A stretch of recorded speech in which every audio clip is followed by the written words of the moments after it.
At the beginning of the story, South Korea is collapsing under the weight of a viral outbreak that turns ordinary people into flesh-hungry monsters within minutes. The infection spreads so aggressively that the government can't contain it, no matter how many emergency measures they attempt. Entire neighborhoods fall in a matter of hours. Sirens wail, streets choke with abandoned cars, and anyone who stumbles is either trampled or bitten. Those who survive the first wave aren't thinking about fighting back. They're just searching for somewhere, anywhere, that might still be safe. Amid the chaos, we meet Jack, a military officer racing against time. He's driving his sister, her husband Leo, and their young son toward what is rumored to be the last ship evacuating civilians out of the country. If they miss it, there won't be another chance. The road to the port is a nightmare of wreckage and desperation. At one point, a frantic man blocks their vehicle, begging for help.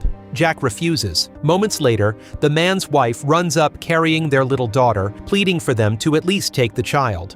Jack notices blood staining the man's clothes. That's all it takes. In a world where a single bite means death, suspicion outweighs compassion. He drives away, leaving that family behind, a decision that will haunt him for years. They reach the ship just before departure. Hundreds of terrified refugees cram aboard, knowing this vessel is their final escape.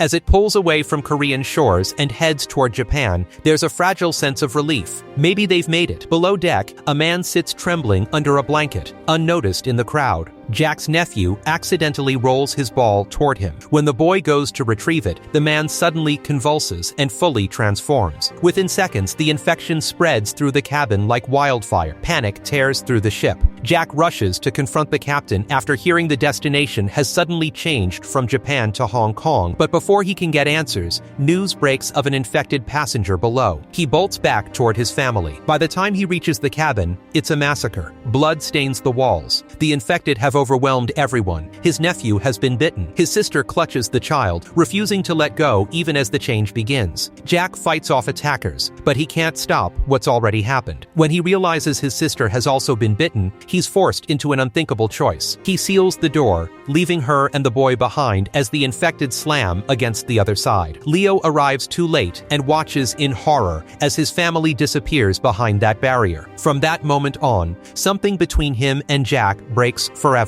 The ship eventually reaches Hong Kong. 4 years pass. South Korea is now completely quarantined, abandoned to the undead. No rescue missions. Jack and Leo survive as refugees in Hong Kong. Leo blames Jack for his wife's death. Jack blames himself. Then an opportunity arrives. Dangerous, but potentially life-changing. A crime syndicate approaches them with a proposal. During the early days of the outbreak, a truck loaded with US dollars was stranded inside South Korea. 4 years later, it's still sitting there, untouched. The infected don't care about money, but outside that quarantined zone, cash still means power. The plan is simple in theory: sneak back into the dead zone, retrieve the truck, and bring it to a waiting ship.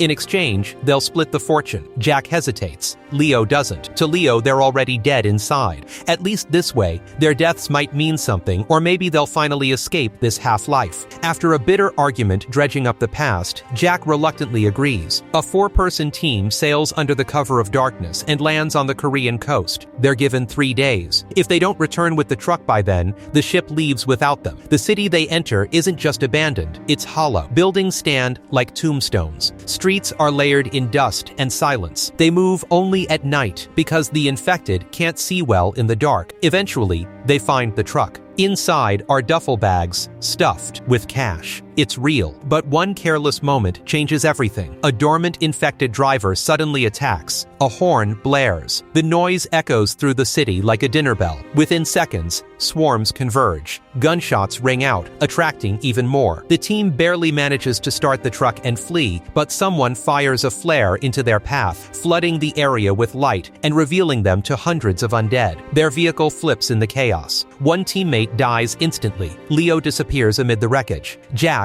out of ammo and surrounded, prepares to die, until a car slams into the infected, charging at him. Behind the wheel is a teenage girl named Mina. Mina drives like someone who's grown up in hell and mastered it. She weaves through the ruins with fearless precision, using headlights and distractions to manipulate the infected. June deploys a remote-controlled car covered in bright lights, drawing the undead away like moths to a flame. It's clear these girls have survived here for years.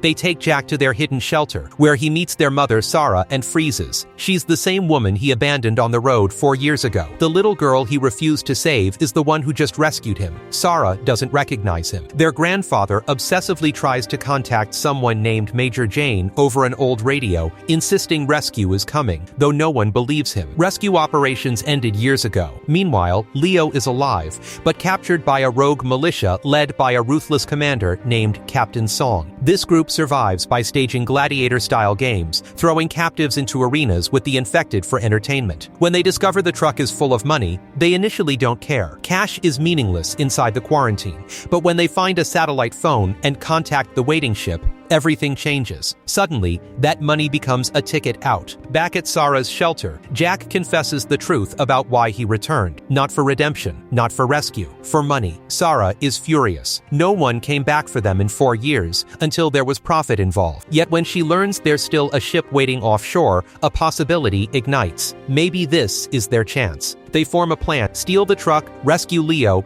and reach the port before the 3-day deadline expires. As darkness falls, Captain Song secretly plans to betray his own men and escape with the money. Outside, massive hordes begin drifting toward the compound, drawn by noise and lights. Chaos brews from every direction. Jack sneaks into the arena just as Leo is forced back into the deadly game. The infected flood the field while spectators cheer from above. This time, Jack isn't running. He fights his way through, determined not to abandon someone again. At the same time, Sarah confronts Captain Song near the truck, holding him at gunpoint. The satellite phone lies shattered. Time is running out. The infected are closing in. 4 years ago, Jack chose self-preservation over compassion. Tonight, surrounded by monsters both human and undead, he's given one final chance to decide who he really is. And this time, running isn't an option. Picking up right where we left off, the compound is seconds away from imploding. Sarah keeps Private Kim at gunpoint and demands the satellite phone from Captain Song. Instead of negotiating, Song raises his weapon and fires at her without hesitation. Sarah reacts on instinct. She dives into the truck, slams the engine to life, and floors it straight into him. The impact sends Song crashing to the ground, unconscious. Sarah jumps out, searches his pockets, and finally gets her hands on the phone they've been fighting over. At the same time, Jack storms into the arena where Leo is being hunted for sport. Jack opens fire, dropping the zombies swarming Leo. But from above, the sergeant spots him and immediately orders his men to kill. Before the firing squad can lock in, Jack pops a smoke grenade and ignites a flare. The bright red light floods the arena, and just like before, the infected shift their attention toward the glow. In seconds, the spectacle turns into chaos as zombies pour into the stands.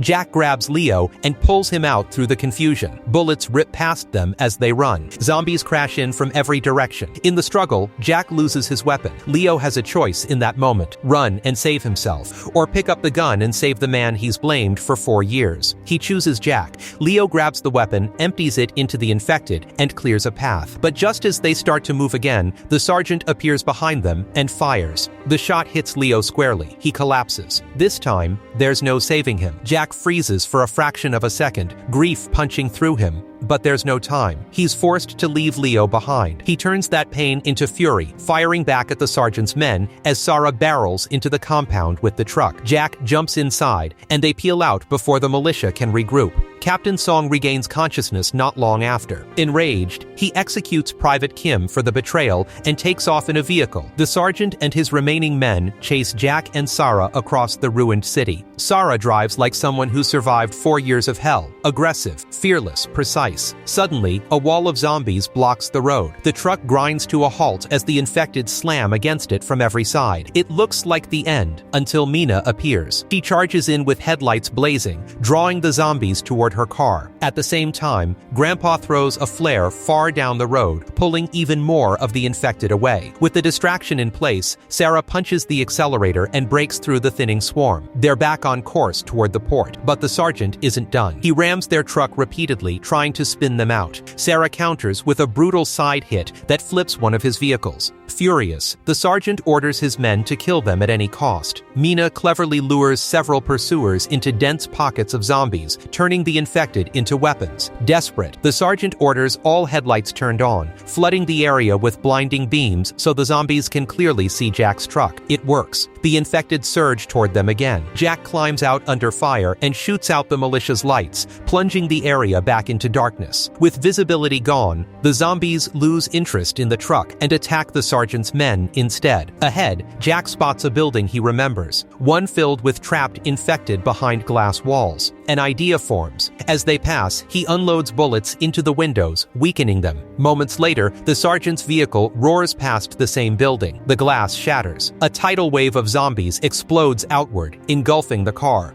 The sergeant is finally dragged down. The road to the port is clear. Sarah hands Jack the satellite phone, and he calls the ship. They're approaching with the money. The deal is still on. But just as they near the dock, another vehicle slams into Mina's car. Captain Song steps out, alive and furious. He grabs Mina and holds a gun to her head, demanding that Jack and Sarah drop their weapons. They do. Then, little June rolls out her remote-controlled car, lights flashing wildly. The sudden distraction gives Mina just enough time to break free. Song fires, and the bullet is headed straight for June. Grandpa steps in front of her. He takes the shot in the chest. Sarah grabs her gun, but Song shoots her in the leg before she can fire properly. Jack returns fire, but Song escapes in the truck loaded with cash and drives straight onto the waiting ship.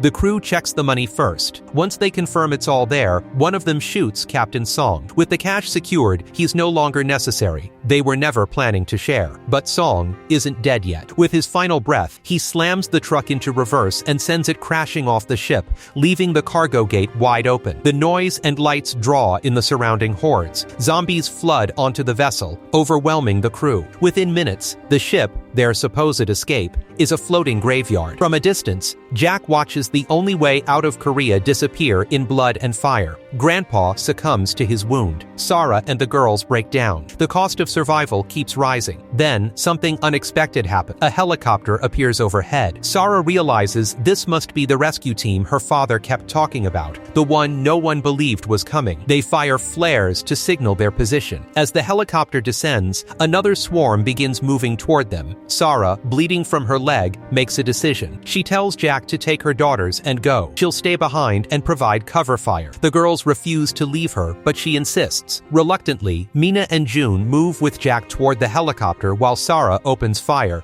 drawing the zombies toward herself. The infected shift direction and swarm her instead. Mina reaches the helicopter and realizes the pilot is Major Jane, the very officer Grandpa had been contacting. Jane urges them to board. Mina refuses unless her mother is saved. Jane tells her it's too late. Desperate, Mina grabs Jane's gun and threatens her. From a distance, Sarah sees her daughters breaking under the weight of losing her. She understands what she has to do. She raises her weapon to end her own life before she turns. At that moment, Jack remembers Leo's words, the accusation that he never even tried to save his sister. This time, he runs toward the danger. Jack charges back into the swarm, firing relentlessly, carving a path through the infected. He reaches Sarah, pushes the zombies back, and refuses to let her give up. Inspired, Sarah empties her magazine into the crowd and fights her way out. Injured but alive, she limps toward her daughters. Mina and June rush into her arms, sobbing with relief. Jack makes it back just as the helicopter crew pulls them aboard. As they lift off, the ruined coastline of South Korea shrinks beneath them. That's where the story ends. If you enjoyed this recap, don't forget to like the video and subscribe for more cinematic breakdowns like this one.